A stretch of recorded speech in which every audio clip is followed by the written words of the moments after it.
Jean-Jacques Goldman, la légende énigmatique de la musique française, a toujours été un homme mystérieux.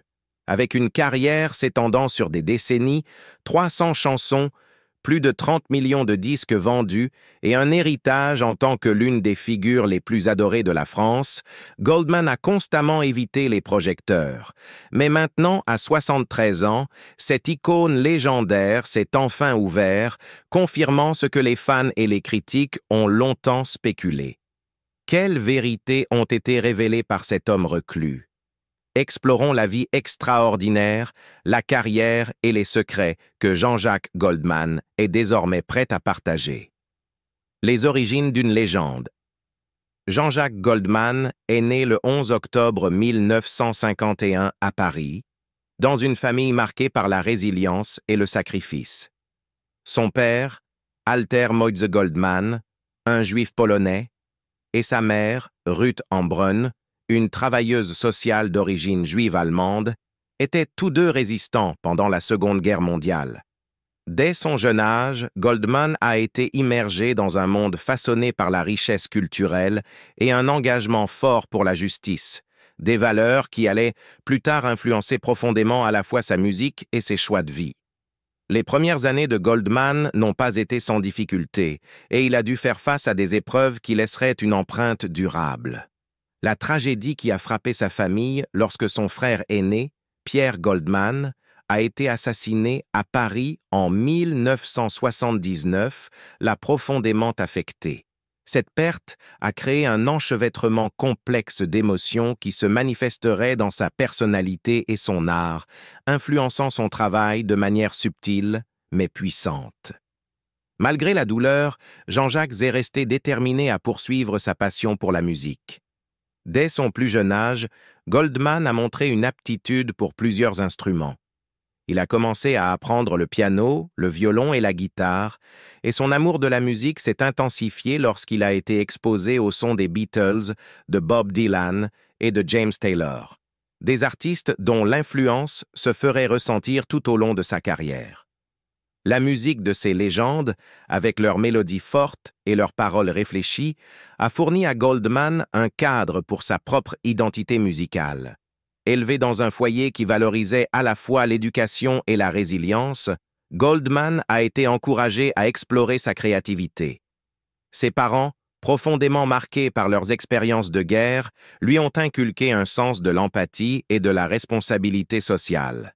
Ces années formatrices, imprégnées des héritages de la lutte et de la survie, ont façonné son caractère et sa manière d'aborder la vie. Malgré son exposition précoce à la tragédie, Goldman a trouvé du réconfort dans la musique. Elle est devenue son refuge, sa façon d'exprimer la complexité des émotions qu'il ne pouvait toujours pas articuler avec des mots. Il décrirait plus tard sa musique comme un moyen de traiter le monde qui l'entourait, canalisant ses sentiments dans des paroles qui résonnaient avec des millions d'auditeurs. Sa capacité à puiser dans les expériences personnelles et collectives ferait de lui l'une des figures musicales les plus chères et influentes de la France. Tout au long de sa jeunesse, Goldman a gardé un profil bas, restant souvent à l'écart des projecteurs. Il était connu pour être introspectif et silencieux, des caractéristiques qui allaient le définir tout au long de sa vie. Il n'était pas du genre à chercher la célébrité ou l'attention. Il trouvait plutôt son épanouissement dans son métier et dans les connexions qu'il établissait à travers sa musique. Cette nature humble, combinée à son talent profond, a contribué à instaurer une connexion profonde avec son public. À mesure qu'il grandissait, l'amour de Goldman pour la musique s'est intensifié, et il a commencé à se produire avec différents groupes, s'établissant progressivement sur la scène musicale française. Son travail précoce était marqué par un mélange d'influences folk, rock et pop, toutes entrelacées dans le riche tissu d'émotions et d'expériences qu'il avait accumulées au cours de sa vie. Ses chansons abordaient souvent des thèmes de l'amour, de la perte et de l'espoir, reflétant la complexité de son propre parcours. Le chemin vers la célébrité. Le chemin de Jean-Jacques Goldman vers la célébrité n'a pas été facile. Après avoir obtenu son diplôme de l'EDHEC Business School, il travailla dans le magasin de sport de sa famille tout en continuant à jouer dans divers groupes amateurs. Dans les années 1970, Il rejoint le groupe de rock progressif Tai Fung, rencontrant un succès modéré avec la chanson à succès Sister Jane. Cependant, ce n'est qu'avec la sortie de son album solo dans les années 1980 et que le tube « Il suffira d'un signe » que la carrière de Goldman a véritablement décollé.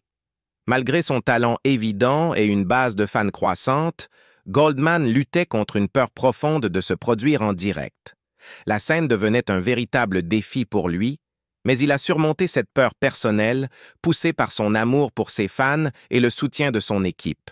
Des chansons comme « Je te donne »,« Encore un matin »,« Là-bas » et « Puisque tu pars » sont devenus des hymnes intemporels, consolidant sa position en tant que figure clé de l'histoire de la musique française. Chacune de ses chansons ne résonnait pas seulement profondément avec son public, mais mettait également en lumière sa capacité unique à allier des paroles émouvantes à des mélodies captivantes. L'influence de Goldman s'étendait bien au-delà de sa carrière solo. Ses collaborations avec des artistes iconiques comme Johnny Hallyday et Céline Dion ont marqué des moments clés de son parcours. En 1995, il produit l'album « 2 » de Céline Dion, qui deviendra un succès monumental. L'album s'est vendu à près de 10 millions d'exemplaires dans le monde et est devenu l'album en langue française le plus vendu de tous les temps. Cette collaboration n'a pas seulement renforcé la réputation de Goldman en tant que génie musical, mais a aussi mis en évidence sa capacité à travailler avec d'autres artistes en révélant le meilleur d'eux-mêmes et en créant des chansons qui résonnaient à travers les générations. Ce qui rendait l'écriture de Goldman si spéciale, c'était son universalité. Ses paroles, bien que profondément personnelles, abordaient des thèmes de l'amour, de la perte et de l'espoir, des sujets qui parlaient aux auditeurs de toutes cultures et générations. Ces chansons ont continué à être pertinentes, non seulement en France, mais aussi à l'international, faisant de lui une figure respectée de la scène musicale mondiale. Cependant, l'impact de Goldman ne se limitait pas à ses contributions musicales. Tout au long de sa carrière, il est devenu une figure profondément impliquée dans le travail caritatif, utilisant sa plateforme pour redonner à la société. L'un de ses engagements les plus notables a été avec les Restos du Cœur, une organisation caritative fondée en 1985 pour lutter contre la faim et la pauvreté en France. L'implication de Goldman dans cette organisation allait au-delà de simples dons. Pendant plus de 30 ans, il est devenu l'âme de la charité, prêtant sa voix et son influence à sa cause. À travers les Restos du Cœur, Goldman a travaillé sans relâche pour aborder les problèmes sociaux, utilisant sa musique pour sensibiliser et lever des fonds afin d'aider les plus démunis. Son engagement envers cette cause témoigne de son caractère, prouvant que son cœur pour le changement social était aussi grand que son talent musical. La générosité de Goldman s'étendait également à d'autres initiatives caritatives, travaillant souvent dans l'ombre pour soutenir des causes liées à la pauvreté, à l'itinérance et aux soins de santé. Son engagement pour la justice sociale était tout aussi important pour lui que sa musique, et il est resté ferme dans son désir de faire une différence positive dans le monde. Au fur et à mesure que sa carrière évoluait, Goldman est resté l'une des figures les plus influentes et adorées de la musique française. Il a soigneusement façonné son image publique, choisissant de rester en dehors des projecteurs pour la plupart, ce qui n'a fait qu'ajouter au mystère et à l'aura qui l'entourait. Malgré la célébrité, il est toujours resté humble, laissant sa musique parler d'elle-même, plutôt que de chercher l'attention à travers des apparitions publiques tape à l'œil ou du sensationnalisme médiatique. L'héritage de Goldman est un mélange de brillance musicale, d'intégrité personnelle et d'un profond engagement pour les causes sociales. Ses chansons continueront d'inspirer les générations futures et son travail philanthropique garantit que son impact sur la société française dépasse largement la scène. À travers son parcours, Jean-Jacques Goldman a prouvé que le véritable succès ne se mesure pas uniquement en vente de disques ou en distinction, mais dans l'influence durable qu'une personne laisse à la fois sur son art et sur le monde. Les controverses. Malgré sa célébrité mondiale, La réputation de Jean-Jacques Goldman n'a pas été à l'abri des critiques. En 2015, une chanson qu'il avait écrite pour Les Enfoirés, un groupe caritatif d'artistes français, a suscité une vive réaction négative. Certains critiques ont accusé Goldman de ne pas être en phase avec la culture contemporaine, arguant que sa musique manquait de pertinence dans une société de plus en plus moderne et diversifiée. La chanson, censée sensibiliser et collecter des fonds pour les Restos du Cœur, n'a pas trouvé un écho favorable auprès de certains publics, ce qui a conduit à des accusations selon lesquelles le style de Goldman était devenu dépassé et déconnecté de la jeune génération. Plutôt que de répondre de manière défensive, Goldman a fait face à la critique avec humour et grâce. Il a participé à une interview satirique pour l'émission de télévision française Le Petit Journal, où il a habilement réagi aux railleries, démontrant sa capacité à rire de lui-même et à ne pas prendre les critiques trop au sérieux. Sa volonté de montrer de la vulnérabilité et de l'humour autodérisoire n'a fait qu'accroître le respect qu'on lui portait, solidifiant sa réputation d'homme qui, malgré son immense succès, restait ancré et humain. Cet incident n'a été qu'un des nombreux moments où les choix personnels et artistiques de Goldman l'ont placé sous surveillance. En tant que figure publique, il s'est souvent retrouvé pris entre le désir de maintenir une certaine authenticité et les exigences des médias et du public. Au fil des années, la réticence de Goldman à se conformer aux attentes populaires est devenue une caractéristique marquante de sa carrière. L'un des points de controverse les plus récurrents concernant Goldman a été son aversion pour le style de vie des célébrités. Tandis que de nombreux artistes savourent l'attention qui accompagne la célébrité, Goldman s'est délibérément éloigné des pièges de la gloire. Il évitait le tapis rouge, refusait que sa photo soit en couverture des magazines et gardait généralement un profil bas dans les médias. Son refus de jouer le jeu de la célébrité contrastait fortement avec de nombreux contemporains qui utilisaient leur notoriété comme un outil de personnalisation et d'autopromotion.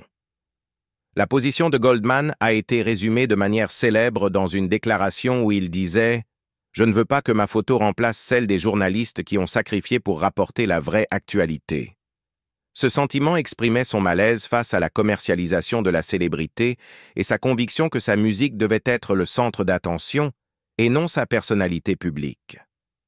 En refusant de participer au spectacle alimenté par la célébrité, Goldman s'est distingué de nombreux autres artistes qui cherchaient activement à être sous les projecteurs médiatiques. Cette philosophie l'a amené à éviter de nombreux événements promotionnels et engagements médiatiques auxquels d'autres célébrités participaient. Tandis que ses pairs étaient fréquemment vus lors de galas et de cérémonies de remise de prix, Goldman a choisi de se concentrer sur sa musique et sa vie personnelle. Sa vie privée est devenue une forme de rébellion contre le système de la culture des célébrités et c'est précisément cette discrétion rebelle qui lui a valu à la fois admiration et critique. Dans le monde du divertissement, où la visibilité est souvent synonyme de succès, la décision de Goldman de rester insaisissable n'a pas toujours été comprise. Certains ont estimé qu'il se distançait délibérément de ses fans, mais pour Goldman, cette décision était une question de principe. Il croyait que sa musique, et non son image, devait être le seul centre de son parcours. Ses choix faisaient partie de son engagement plus large à rester fidèle à lui-même en évitant les pressions de la célébrité et ses demandes souvent superficielles. L'amour et la famille, la vie privée de Jean-Jacques Goldman. La vie personnelle de Jean-Jacques Goldman est tout aussi captivante que sa carrière musicale. Son parcours à travers l'amour et la famille a été tout aussi significatif, bien que plus privé, que son succès dans le monde de la musique. Goldman s'est marié pour la première fois en 1975 avec son amie d'enfance, Catherine Morley. Ensemble, ils ont eu 3 enfants, Caroline, Michael et Nina. Cependant, après 22 ans de mariage, le couple a divorcé en 1997. Malgré la dissolution de leur mariage, Goldman est resté un père dévoué, et ses enfants ont continué à être une partie centrale de sa vie. En 2001, à l'âge de 50 ans, Goldman a retrouvé l'amour avec Nathalie Tu Hoang Laguier, une fan qu'il avait rencontrée lors d'un concert en 1995. Nathalie avait 22 ans, était étudiante en mathématiques à Marseille, et leur relation était à la fois passionnée et privée. Ils se sont mariés en 2001 et ont eu 3 filles, Maya, Kimi et Rose. Leur relation est restée solide au fil des années, Jean-Jacques ayant choisi de garder sa vie de famille largement à l'écart du public. Le contraste entre la carrière musicale de Goldman, extrêmement réussie, et sa vie tranquille axée sur la famille est frappant. Bien qu'il ait été une figure publique adorée en France, il a toujours privilégié sa famille et gardé ses affaires personnelles à l'abri des médias. Au début des années 2000, Goldman a déménagé à Londres avec Nathalie et leur fille, recherchant une vie plus privée, loin des projecteurs incessants de la presse française. Jean-Jacques Goldman est le père fier de 6 enfants.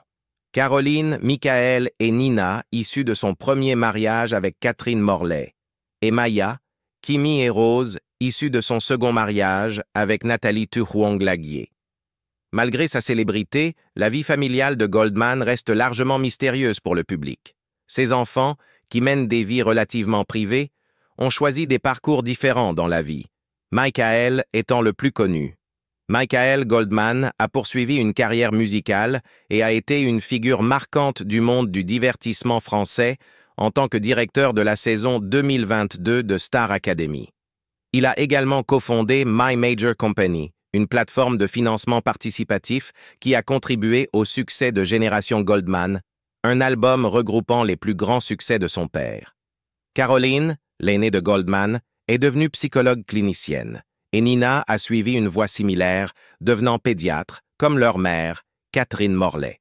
L'écart d'âge entre les enfants de Goldman est notable, avec ses enfants aînés issus de son premier mariage étant nettement plus âgés que ses filles plus jeunes avec Nathalie. Caroline, aujourd'hui âgée de 47 ans, Michael, 44 ans, et Nina, 38 ans, forment le premier groupe de frères et sœurs, tandis que Maya, 19 ans, Kimi, 18 ans, et Rose, 16 ans, représentent la génération plus jeune. Cet écart d'âge reflète les différentes étapes de la vie que Goldman a vécues au cours de ses 2 mariages. Le premier mariage de Jean-Jacques Goldman avec Catherine Morlaix, une psychologue, a débuté en 1975. Cependant, leur relation est devenue tendue à mesure que la carrière de Goldman prenait son envol. Selon l'expert musical Jean-Pierre Pasqualini, le succès croissant de Goldman a créé des tensions dans leur mariage, conduisant finalement à leur séparation. Il a sacrifié sa première vie familiale pour sa carrière et il ne voulait pas répéter la même erreur lorsqu'il s'est remarié, a expliqué Pasqualini dans une interview accordée à Platine Magazine. En 2001, Goldman s'est marié avec Nathalie Tu Hoang Laguier. Leur relation, qui avait commencé par l'admiration d'une fan, s'est transformée en un lien profond et durable. Nathalie, qui a ensuite obtenu son doctorat en mathématiques en 2007, a soutenu Goldman dans sa décision de se retirer des projecteurs. La famille a déménagé à Plantecuq, une banlieue de Marseille, où ils mènent une vie paisible, loin des projecteurs incessants. Goldman est également un grand-père fier de 11 petits-enfants. Caroline, sa fille aînée, a 4 enfants, tandis que Michael, son seul fils, en a 2. Nina et son mari sont parents de 5 enfants. Cependant, Jean-Jacques Goldman garde la vie de ses petits-enfants privés, veillant à ce que leur nom ne soit pas rendu public. Depuis le début des années 2000, Goldman a gardé un profil bas concernant sa vie personnelle. Bien qu'il ne soit pas revenu sur scène et que ses fans espèrent toujours de la nouvelle musique, Goldman semble satisfait de sa décision de se retirer des feux de la rampe. Comme son ami de longue date John Bender l'a partagé dans une interview avec Le Point en 2023, il est très sage d'éviter un retour qui ne serait jamais à la hauteur des attentes. Il veut juste une vie normale. Il voit ses petits-enfants, assiste à tous leurs anniversaires et loue des maisons pour rassembler la famille. En 2016, Jean-Jacques Goldman a choisi de vivre entre Marseille et Wembley, un quartier du nord-ouest de Londres, afin que ses filles puissent devenir fluents en anglais. Comme l'a expliqué son ami Fred Hidalgo en 2017 à l'Union, l'Angleterre offre à ses filles un avantage culturel, leur permettant d'explorer un mode de vie différent et de devenir compétentes en anglais. Pour Jean-Jacques Goldman, le bonheur réside dans la simplicité de la vie familiale, et il continue de chérir les moments passés avec ses proches. Comme l'a dit son ingénieur du son Jean-Pierre Jagneau dans une interview en 2021, il a dit « Tu ne peux pas imaginer combien je suis heureux. Je vois mes enfants et c'est la chose la plus importante. Je suis toujours avec eux. » Le mystère de sa retraite. En 2004, Jean-Jacques Goldman a arrêté de se produire en solo, et en 2016, il a annoncé son départ de Les Enfoirés. Les fans se sont demandé pourquoi leur idole avait choisi de se retirer de sa carrière au sommet de sa gloire. Sa décision de prendre sa retraite était motivée par son désir d'une vie plus simple, en se concentrant davantage sur sa famille. Comme l'a partagé son ingénieur du son de longue date, Jean-Pierre Jagneau, Goldman avait un jour déclaré « Tu ne peux pas imaginer combien je suis heureux. Je suis avec mes enfants et c'est la chose la plus importante. » Bien qu'absent de la scène, la musique de Goldman continue de résonner. Ses chansons restent des incontournables sur les radios françaises et son héritage perdure à travers les nombreux artistes qu'il a inspirés. Alors, qu'a finalement admis Jean-Jacques Goldman?